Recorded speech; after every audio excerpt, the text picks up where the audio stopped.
Sur France 2, dans l'émission On n'est pas couché de Laurent Ruquier, l'écrivaine et journaliste Christine Angot a tenté maladroitement de hiérarchiser les crimes contre l'humanité.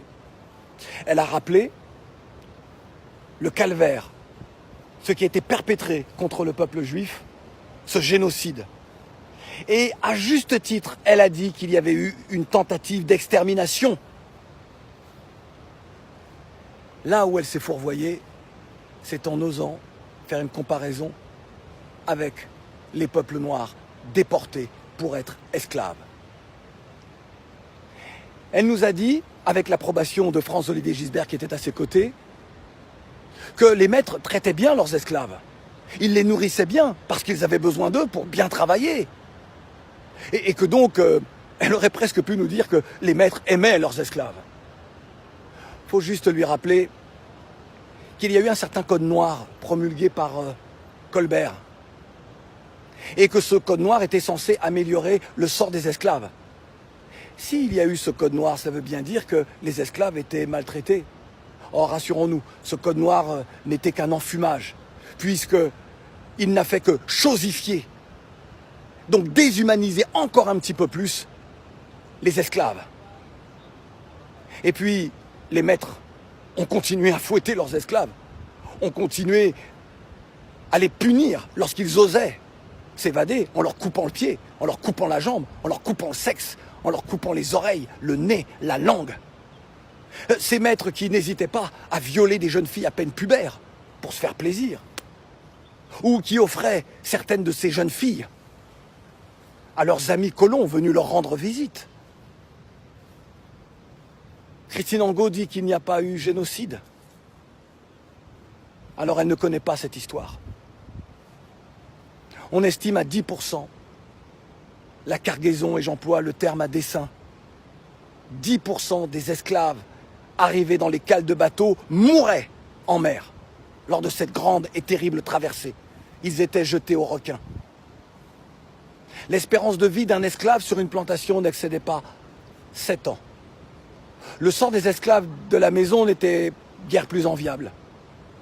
D'ailleurs, si les grandes révoltes d'esclaves ont toujours été menées, que ce soit aux Amériques ou dans les Caraïbes, par des esclaves dits de la maison, c'est bien parce qu'eux aussi subissaient les pires sévices. Ils étaient humiliés et ils savaient qui était le maître.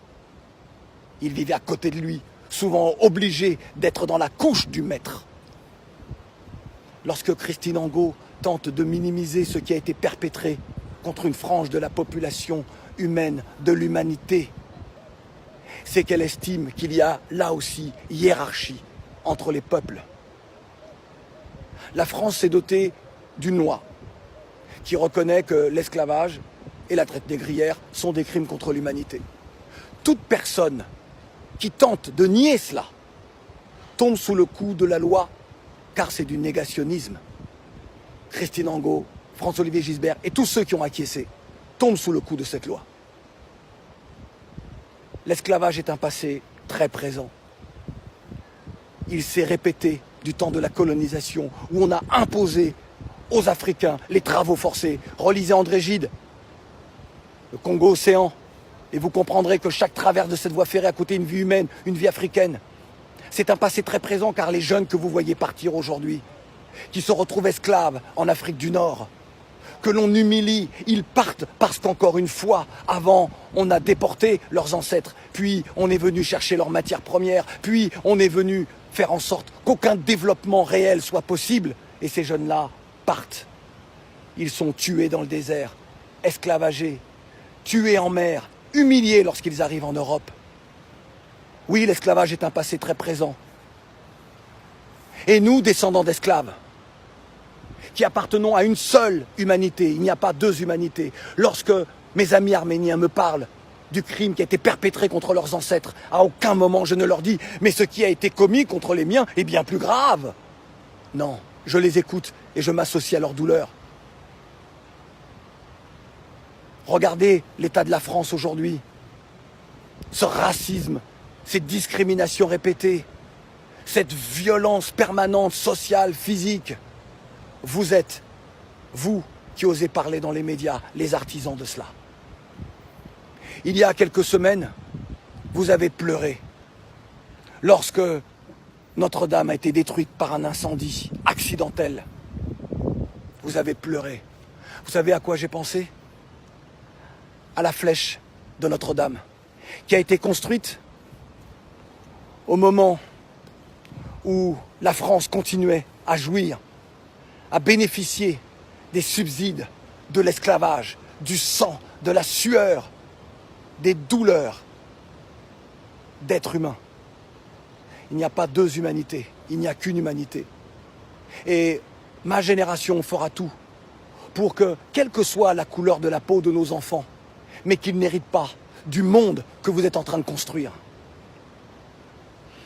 Vous êtes les héritiers de ces hommes qui pensaient, et c'est l'un de nos grands écrivains afro qui l'a traduit en une phrase. Il disait, pour les Occidentaux, le noir n'est pas un homme, c'est un homme noir. Mais nous, aujourd'hui, nous ne courberons plus jamais les chines. Que ce soit en Afrique, dans les Amériques, dans les Caraïbes, en Amérique du Sud, dans les océans Indiens, dans l'océan Indien, pardon. Partout où les Noirs sont, ils subissent la relégation. Mais partout où ils sont aujourd'hui, ils se dressent, ils se lèvent. Et ils ne se reconnaissent pas dans une humanité séparée, mais dans une seule humanité. Lorsque la France a aboli l'esclavage, après le décret du 27 avril 1848, il a fallu qu'elle donne des noms à ces esclaves qui n'en avaient pas. Ils avaient des sobriquets.